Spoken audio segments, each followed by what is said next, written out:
কি হ'ল তই যে মোক খং কৰি আছ তোৰ মটিগতি মই ভাল দেখা নাই কোনোবা এদিন হিলগুটি মাৰি চকু ফুটাই দিম তোক হেই কি হৈছে কথাটো কোৱা আকৌ কৰবাত যদি বেটাৰ পাৰফেক্ট ছোৱালী পাইছ তেন্তে কৈ দিবি মোৰ লগত এনে টাইম পাছ কৰি নাথাকিবি এ হ'ব বেটাৰ নালাগে মোক তোকহে লাগে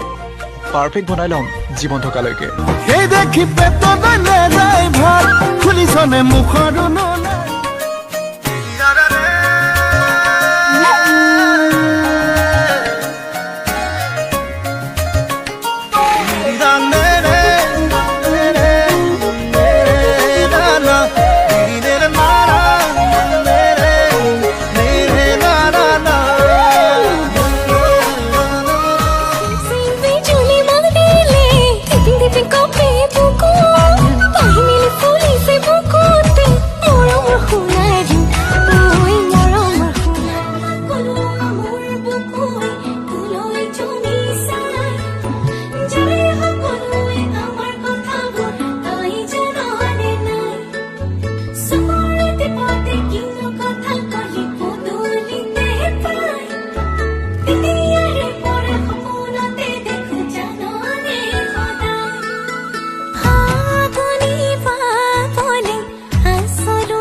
बताहे